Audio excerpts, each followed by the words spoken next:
Welcome to the Health and Healthcare Forum. I'm Roberta Hall.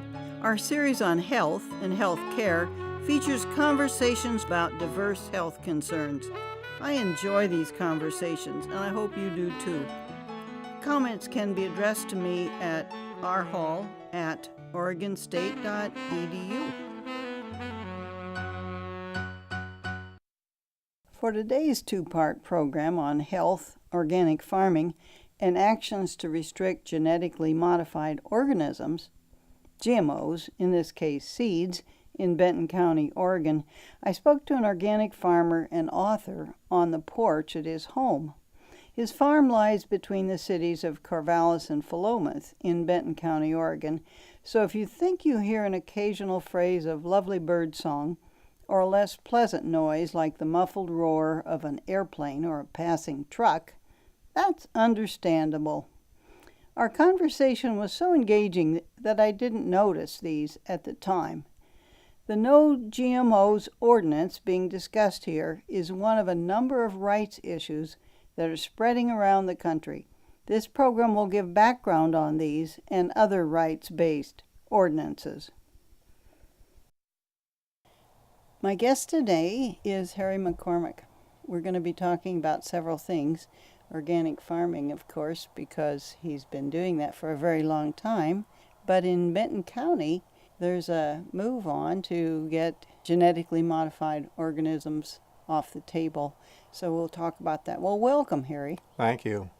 And now, Harry, you've been an organic farmer for a long time. Yeah, it's the 40th anniversary of Sunbow Farm this year. The 40th. Wow, that's wonderful. Well, you've also worked in theater. Yep. I was at OSU in the theater department for 28 years. English department for 3 years before that. Oh, yeah, so... And now I've been retired for 12 years, so you can guess my age. I'm 70, the farm's 40. No guesses. I don't want any comparisons here. We'll just leave it at that. You were doing farming at the same time as having a full-time job, and that was really the issue I wanted to mention. And you've been writing... The new one is the novel just came out called Sweet Sam. Yeah, it's rooted in our story, actually, our group story that goes from the 70s up to 2012. I did it fictionally so that I could include a lot more than just my story in it, but my story is kind of woven through it too. And then there's a new novel that I just finished that actually was an old movie script I wrote years ago, and I've updated it now. And it's a pretty interesting piece. It's called Cocopelli for President.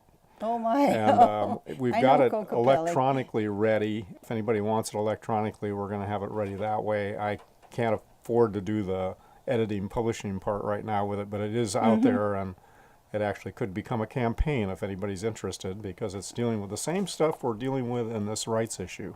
I've got another question for you. As a young person, were you exposed to Rodale's work? Actually, Rodale was when I was I grew up in upstate New York in a World War II homestead farming community. I call it homestead farming because they were family farms, real family farms, in which people were surviving by living on the farm and growing their food. And we had a community that was based in dairy. And we had a dairy there, actually, and we had a bakery across the river.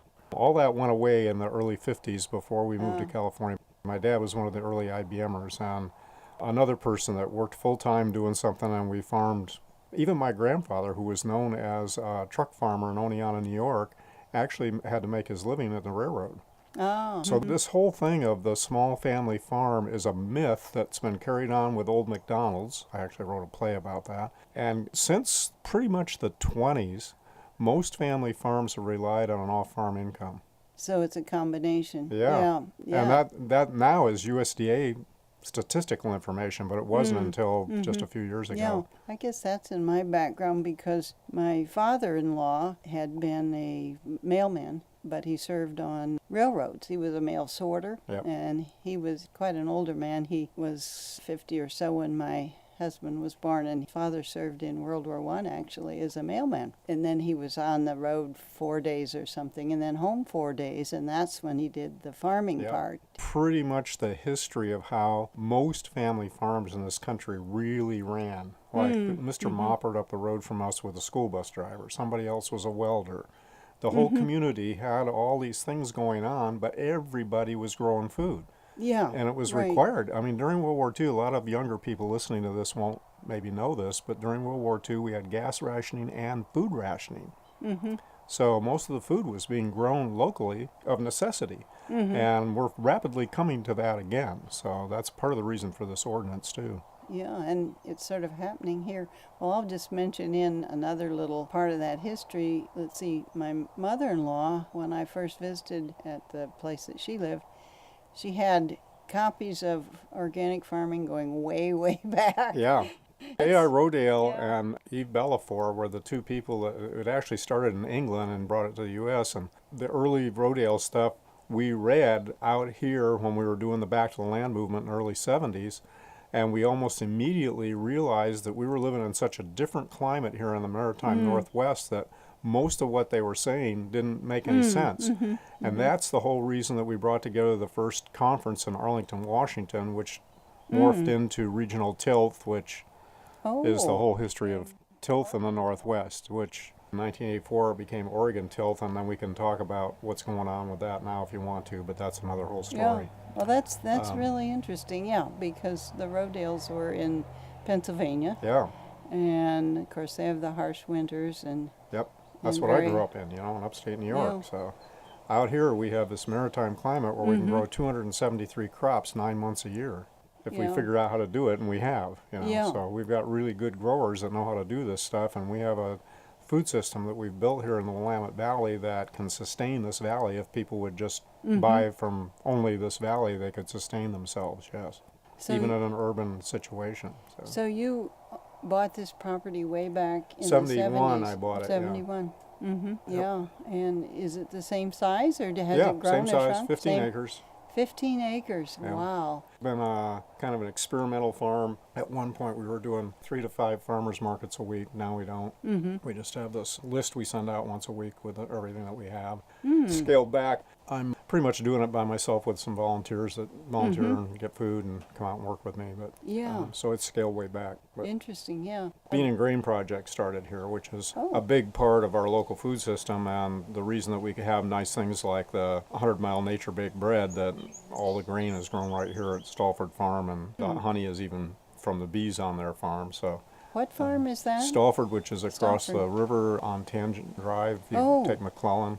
Formerly, it still is a huge grass seed farm, but there's almost 500 acres either in transition or in full organic production now on that farm. But in transition to growing wheat, Wheat, right? Or flax, oats, barley, buckwheat, a whole bunch of stuff. no? And is that group that sells stone ground flour? Willow Coberly, who's the owner of the organic part of the farm, Harry Stallford's her husband. Willow has established a mill in Brownsville. It's known as Green Willow Grains. And so there's flour available all up and down. There's 4 or 5 delivery trucks running around all the time. Artisan bakers buying it, and pizza shops, and all kinds of Yeah. people are buying it. But there's room for a lot more of this to happen. That's one of the Yeah. primary farms that took up the idea of the Bean and Grain Project. Also garbanzo beans, black beans, I think both this year. 27 acres of black beans right down the road here that they're managing. Oh, wow, that's wonderful. I've got to tell you one more story about myself. My father was a flour miller, small flour mill in northern Indiana. Yep. They did very well for years and sold a lot to local bakeries and so forth, and as far south as Kentucky.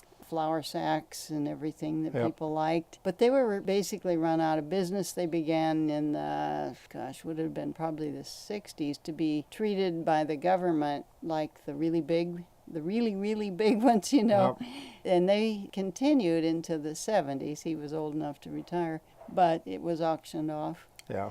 And I just have to wonder how he would feel if he knew what was happening now. Well, and this isn't just happening in the Willamette Valley. This is happening all over the world. It's a reaction to huge industrial, I call it industrial terrorism at some levels. We'll speak about that specifically, but also I call it corporate colonialism. And it gets down to corporate colonialism of your cells. You don't even own your 70 trillion cells. You are an organic homestead. And at least part of those cells are ones that are uniquely you. There's a whole bunch of cells in your body that we can identify as other creatures. So you're in charge Sure. of this whole tribe, and your charge of that, your management of that, is what keeps this whole tribe going. And this is the main reason that I'm behind working on this ordinance that we're going to talk about, because this stuff that's going on from huge corporations and has been going on for years, and we've kind of put up with the chemical terrorism. A bunch of us have fought it by creating the organic movement. And you're thinking in that way of the herbicides and pesticides used If those were agriculturally. if one of those rigs like they use across the road from me, if one of those rigs were to drive down the street in New York City, what would it be called? And yet right Yeah. here is a whole neighborhood of people. It's a threat all the time, not only putting it down on the field, it's a threat in the food. And I've written books about this, and anybody can read my books about it, but the residues in the food that are left over from this terrorism that's been going on since way back in World War II, because a lot of these chemicals were left over from World War II, especially the insecticides. Or developed then, And I like bet. DDT, I just had a phone call the other day. Guy just had soil tests done down by Junction City, and it came back and it's full of DDT, and he was surprised. But you know, this stuff isn't going to break down for 200-300 years. Yeah. And we can speed it up if we had warmer soils like they have in Hawaii. And I was telling him that we can use compost tea and biodynamic preps to break the stuff down a little faster. But it's there, and it gets taken up in the food. And I've got all the stats in the transition document if you want to read it. I've talked about it all over the world. And When spraying is done, this stuff goes out and Yes. the air can catch it. And it's the same thing and with move genetic organisms. Once those things are put out into the world, you can't take them back. So when you genetically corrupt Native American corn crops, that is a crime. It's as bad a crime as the crime we did by wiping these people out. And it's probably a worse crime because that food is ingested by everybody. And we already know that it makes animals sick. Pretty good evidence that it affects the livers in mice. And if it's making animals sick and making mice have bad liver problems, it's definitely affecting humans. And some of the latest research that they've done up in, I think it was Toronto, the latest thing, they found evidence of the bacteria aeruginosis in pregnant moms and babies, and in, I think it was 65% of the regular people that they checked. So this stuff is going right into the bloodstream. You know, if that isn't colonialism and terrorism, I don't know what is. It's mainstreamed terror. And you walk around in the world frightened all the time. You have to, because it's a sick place because of them. And we have the alternative. We know how to grow all this stuff organically. We know how to feed the world organically. We just need to have an agenda that does that. And unfortunately, none of our government people are pushing exclusively that agenda. They keep pushing the GMO agenda, which is even more chemicals than normal chemical farming. Some chemical farming, like I was speaking about Stalford Farms, Harry Stalford's been able to back off. I think he said that he's less than a third of what he used to use chemicals now. So you can do some chemical farming with things like grass seed and stuff, and even he's worked rotation. I've heard him say this publicly, so I'll quote him, that chemical farmers have more to learn from organic farmers than the other way around. And one of the things that he says he's learned is the effect of rotating crops. That allows him to reduce a lot of the chemical usage, which of course costs him a lot of money, but he's also concerned about the pollution. And they've had cancer in their family, and it's probably from the chemicals. So You know, crop rotation, that has a long, long history. long history that goes People back have to known it. manure farming in Europe. You know, I mean, this is, and we really don't have still very good science on crop rotation. We've got some, but we know enough about specific soil microbes now and which ones are involved with specific root exudates that we have the potential of having some science behind all that. And a lot of that work is being done around compost tea. And Dr. Elaine Ingham, who used to be here in Corvallis, she's actually with Rodale now. She pioneered a lot of that work. You know, we have this ability to be able to know a lot about why some of these things in the organic mechanisms work, and we're gradually finding out some of them. But we have this other push that people like Mr. Vilsack at USDA think that GMOs and organics can live together, and they can't. If you're going to have organic alfalfa in an area and you get GMO alfalfa in the area, it's not going to be very long before there's going to be a crossing and that GMO gene is going to be in there. Most of the corn has already been crossed. All the canola has been crossed. There's virtually no organic canola left. So it's Yeah. crop after crop after crop that they're doing this to. So this is why going to talk about this ordinance. We've Yeah. been let's meeting. let's stop a minute and back up so that listeners can figure out what we're talking about. We're speaking with Harry MacCormack at Sunbow Farm.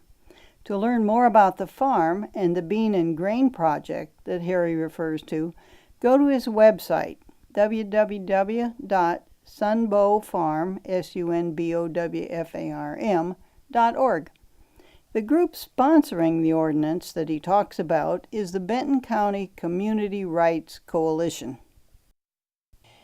As I understand it, there's been kind of a movement around the country for small political entities, a county or a city or something, to be able to get passed in their city or county or whatever the grouping is that is workable, that protects the rights of the people who live there from being inundated or having their property sold to genetically modified farmers.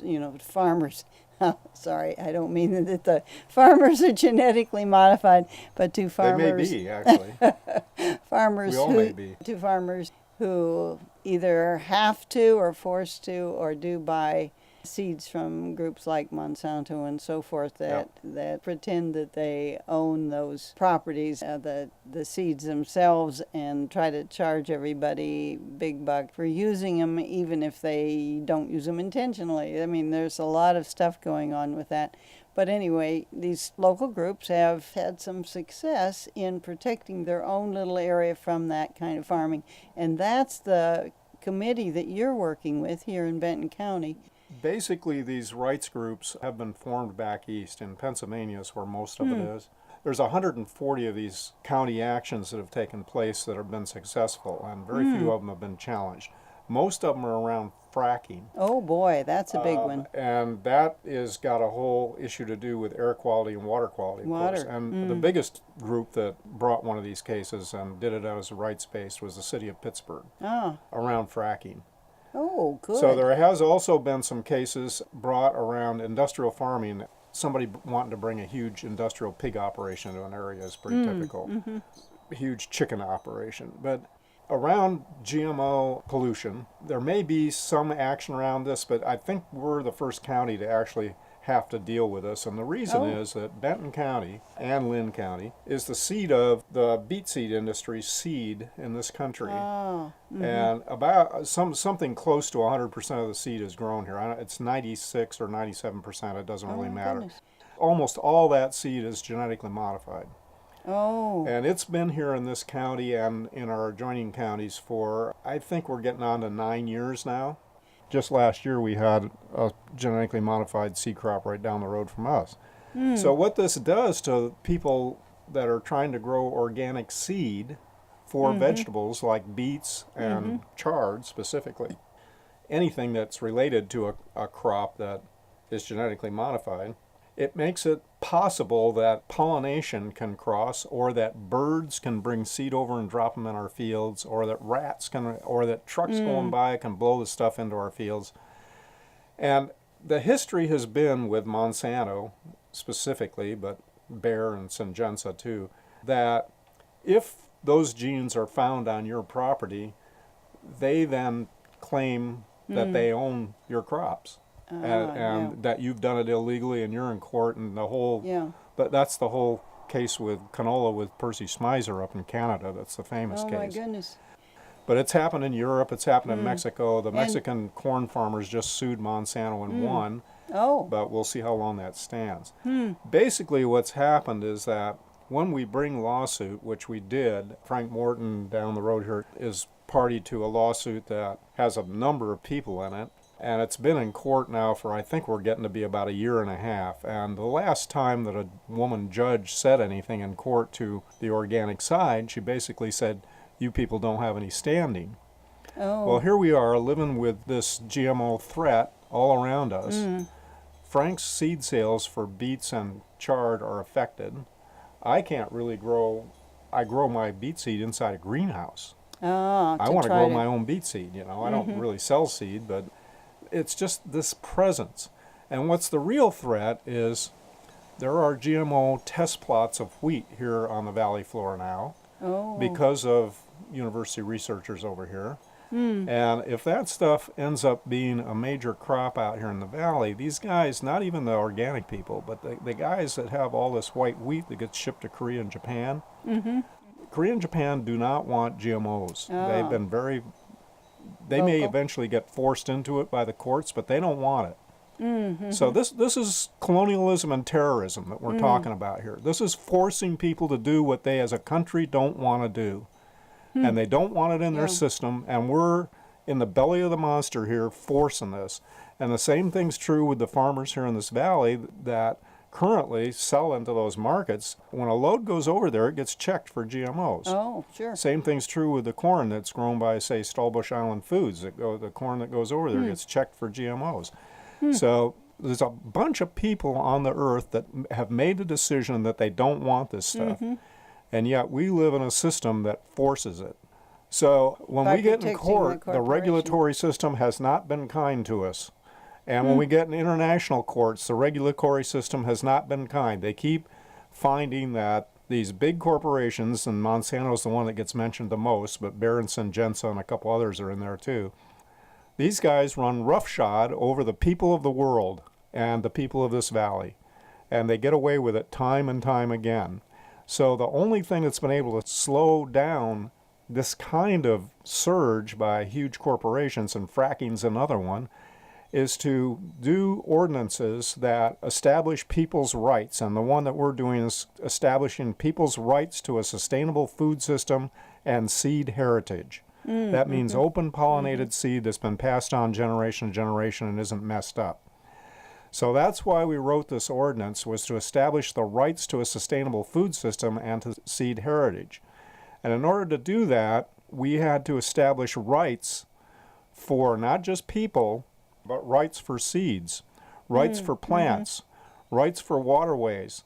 This kind of rights-based endeavor has been done in Bolivia and Ecuador. We're working with Community Environmental Defense, Legal Defense Fund, and they've been helping people all over do this kind of rights-based stuff. And let me ask, in Colombia and Ecuador, what instigated it? In Ecuador, my understanding is that there was a road that was going to force the moving of a river. Oh, wow. That's what started the whole thing. And apparently the country, it's a small country, it's like Oregon, or maybe even smaller. The people are indigenous people, and the people decided that the river had rights.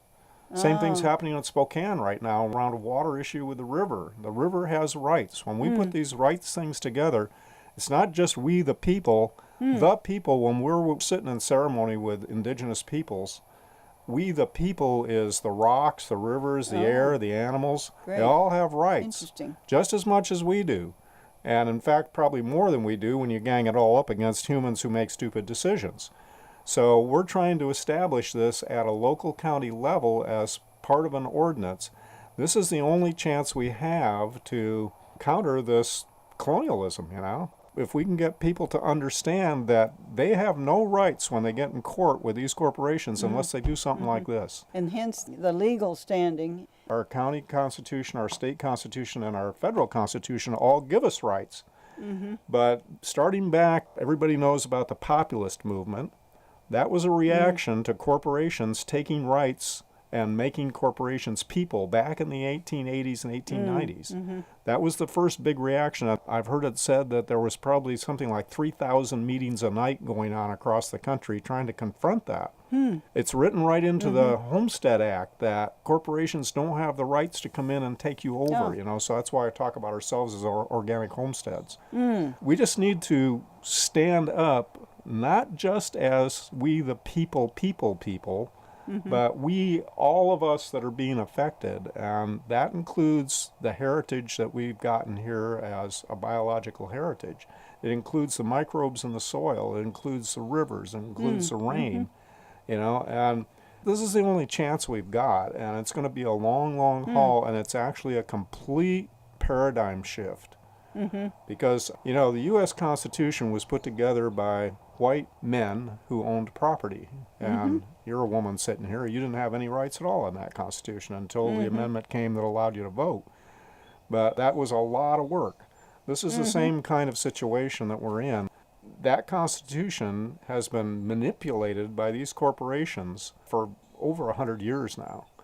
And it took them a while, but they kept chipping away, chipping away, chipping away. So now, if you're talking about free speech, to them it translates into money. And Right. you can see that in this year's election because of the whole thing that happened with the Supreme Court. Everybody is bought. And we got to put an end to it. And the only way we're going to be able to do this is chip away at it one local step at a time. Now, in New Mexico, they've had some success with a fracking thing in a few communities. And what's happened now is there's enough energy in New Mexico that they're starting to gather together at a state level.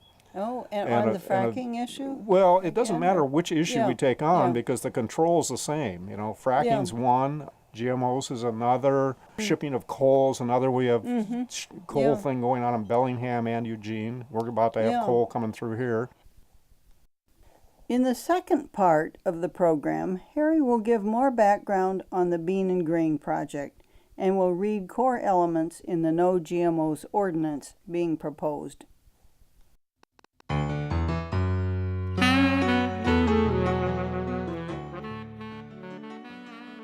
The Health and Healthcare Forum is produced by Roberta Hall and recorded with the aid of Joe Magner of Anabite Electronics and Recording.